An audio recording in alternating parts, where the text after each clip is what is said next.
That makes sense. Okay, great. All right. So I might as well get started. And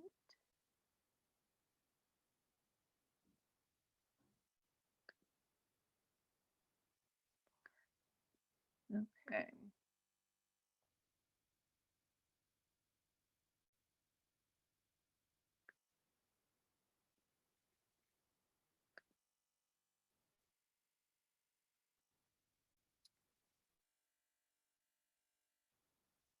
All right. Great. So thank you so much, everyone, for being here and participating in this incredible convocation. I know we are taking in so much information and really processing through how we can apply this to our school communities, or our communities at large. And so I think this is an example of some very practical work that I have been a part of at my current school, Bishop McNamara in Forestville, Maryland. And so I'm excited to share today. So as a director of school and college counseling, my role is really with high school students and preparing them for their post-secondary lives. But recognizing that there are systems in place that will work to disadvantage my students, as well as the faculty and staff and educators within the building. And so part of this conversation that we're going to have today is being honest about the barriers that are in place within our schools and recognizing how we might be able to remove some of those barriers, address some of those barriers so that our students can thrive and so that our institutions can thrive. So this is a verse that I thought was very important and timely for this particular conversation. And so it states, "For the word of God is living and active, sharper than any two-edged sword, piercing to the division of soul and of spirit and of joints and of marrow, and discerning the thoughts and intentions of the heart." And this, I want to sort of be the theme or the underlying idea for this talk, over the next 30 or 40 minutes, because it really highlights some very important ideas and words that I want to carry us through. And so I'm going to break this down into three primary parts, parts that really stand out in that verse for me as a social justice educator, as an educator and a school counselor who really works with students in many different ways. And I'm going to explore each of these in their own distinct way. So first, let's start with active. So our model at Bishop McNamara really is through the American School Counselor Association. And so we work directly with the Maryland School Counselor Association. I sit on a chair for social justice with the Maryland School Counselor Association. And there are three primary areas that I think are really important for school counselors, for high school counselors, for college counselors who are doing this work with students every day. The first is academic advising. And so when I think about what is anti-racism within academic advising, I think of two primary examples that I want to share. The first example is that we are really working with underrepresented minorities and underrepresented groups to really pursue and consider careers and vocations that they would benefit from, and that those areas would also benefit from those student voices, from those perspectives. And so a concrete example of this is I work with an organization called Counselors for Computing. And the primary focus is really to expose girls and girls of color in the computer sciences. And so it's a wonderful group that meets throughout the school year. And we have workshops. And of course, for those of you who have heard of Girls Who Code, there's Black Girls Who Code. And so we're working with these organizations to really make sure that we are helping our Black and Brown students and our Black and Brown girls in particular learn more about computer science. And as we are career counselors, right, sort of none of these categories are isolated, they work together. And so when we're thinking about academic advising, I'm thinking about, our mandatory information and technology credit.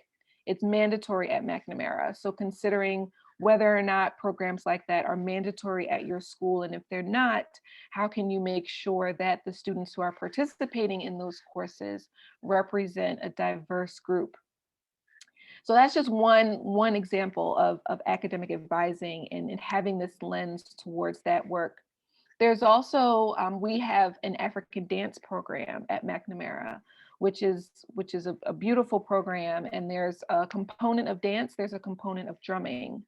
And typically what happens, and you may notice this in your schools, is that certain parts of the fine arts or different programming, there are more girls who participate in the dancing part, for example, more boys who participate in the drumming part at McNamara. And so my role really is to encourage our boys to dance, encourage our girls to drum, right? Because this is a way of really helping them see themselves in this way that is, maybe not traditional, but they might learn a lot from, or they might be representing a group and isn't necessarily in that particular area or subject. And so those are two examples of how I sort of lend this anti-racist lens towards academic advising.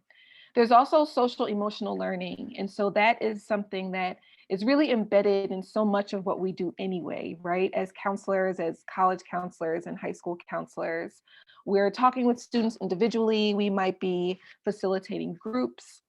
But lending the anti-racist lens toward that is making sure that we are, especially in the high school, at the high school level, exploring these ideas of systemic oppression with our students. And so one activity that I lead with our seniors, our 12th graders, is a mindfulness activity, but it's not just about paying attention to your physical experiences in the moment, but it's also thinking about and reflecting on the systems in your life that support you or the systems in your life that might oppress you. And so it opens up a dialogue with my 12th graders when we're having conversations about school, right? And so whether or not my 12th graders see the school itself, see the teachers and the educators and the administrators as people, a part of a system that support them. And if not, then what does that mean?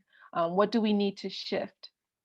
And so it's really diving a little bit deeper into the work that we're doing as high school counselors and really making sure that we incorporate these ideas of anti-racism, that we are countering the racism that our students might be experiencing, or that we're countering the sexism that our students and faculty might be experiencing through these different ways in which we work in the school anyway.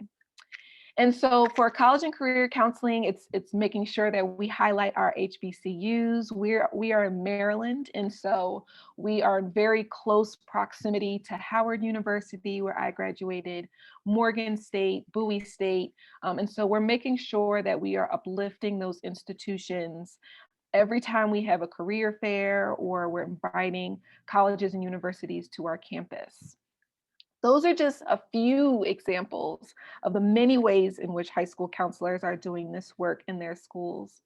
And so I also want to point your attention to advocacy, the policies in your school, the way in which discipline happens within your school, leadership and who gets to become a leader. Are students given opportunities to be leaders? Are we stepping out of their way so that they can explore their leadership? And also with the curriculum, what exactly is being taught and how? And so all of these various ways high school counselors can be involved and really thinking about the ways in which we want to lend an anti-racist lens towards the work that we're doing. So I want you to just take a moment and think about how you might be embarking on this social justice work in your school. Think about what you have already done. Think about the work that your school counseling team or your college counseling team is really diving into social justice in the way that you are practicing your profession, your vocation every day with students. There might be ways that you are engaging in this work that you can share with your colleagues or other schools or other Holy Cross schools where we might learn from each other. And then there might also be areas in which you want to highlight and focus for the rest of this school year or going into the next school year. So I encourage everyone viewing this to think about what that looks like for your school community. I really want this to be accessible and impactful for your school community. And it's going to look different in different schools, right? It's going to look different at McNamara than it does at some other Holy Cross schools throughout the country. And so just identifying ongoing what that need is and how you can fill that need. And so when we're thinking about piercing, for me, it really makes me think of um, not only the action, but the direct action and the intentional action that we are engaged in within our school communities. And so when we're being honest about this work, we know that it can be difficult. We know that it can be an uphill battle. We know that social justice work, anti-racism work, anti-bias work can really make some people feel uncomfortable. But it's important for us to troubleshoot, and it's important for us to think through the barriers that we do face. It's important for us to think about what does stand in our way. And so I encourage school counselors and educators to really think about and reflect on what this means for you in your work, what this has meant throughout your career, throughout your time as a school counselor or as a college counselor in your school, and the efforts that you may have tried and been denied. Or, there are certainly programs that I wanted to implement in a really quick and rapid way that I was told to wait, or I was told, that now is not a good time because of things that are going on in our society. And there are certainly things that were pushed through, in terms of panels that we've had and work that we've done with our Black Cultural Alliance. So I want us to be honest. I want us to be honest about what barriers might stand in our way. And then I want us to think about some direct action. I want us to think about, every battle cannot necessarily be won. And so thinking about the ways in which we will act in intentional ways and what that means for the system that we are operating in. Many educational systems have built in racism and have built in sexism. And so thinking about what it means to counter that and what that means for us in our careers, what that means for our students as our students are also engaging in countering some of that oppression. Thinking about that direct action, what it has looked like, what it needs to look like going forward. Who are your team players, your principal and your teachers and your vice principals and deans? Who is in your community to help you with this direct action? Also interrupting racism and what that looks like on a daily basis, sometimes in very small ways. So sometimes we're thinking about at a meeting or sitting with a student or a family. I know a couple of our families had concerns about some of the courses that we were offering. And I know Jason Reynolds talked earlier about banned books and this idea of pushback that we get for some of the work that we're doing in our schools. And so how are we interrupting that racism in small ways ongoing? What does that look like? What is the language that we use? When we're in meetings with colleagues and someone says something that is problematic, how do we respond but still keep that relationship? And so I think interrupting racism really requires practice, and it really requires us to be thoughtful and intentional about what we're doing. I know when I'm working with especially my white colleagues and white educators, some of us have even developed a system within our colleague relationship where for certain questions that might get asked, do I respond first or does my white colleague respond first? Do I, if I say that I'm not in a place as a woman of color, as a Black woman leader in my school to respond to certain issues related to racism or sexism, then I know that a particular colleague might be able to step in and not necessarily speak for me, but take ownership in that moment of addressing what the concern is. So it's important to figure that out with your team and the people who you work with. And then also challenging beliefs and thinking, challenging tradition, thinking about what traditions at your school might be harmful to Black and Brown students. And in your role as the school counselor or the college counselor, how you might be able to challenge that in a way that preserves your role within the school. And so one of those traditions could certainly be the college admissions process, right? In the schools that you're inviting into your building or to meet your students, thinking about what has traditionally been done may not necessarily be how you might need to continue with your Black and Brown students in mind.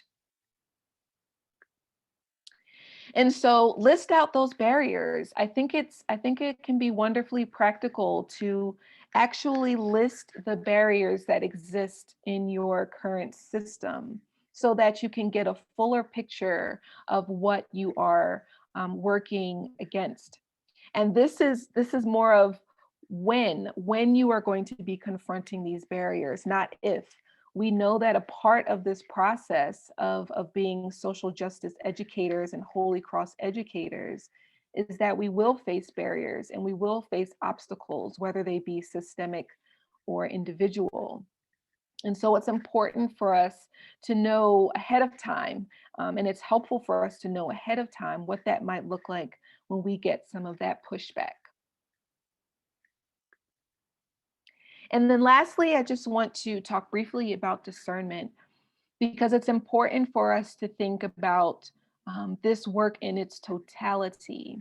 We can't, or I think it's not helpful to really separate out the way in which we do this work from how we live our lives.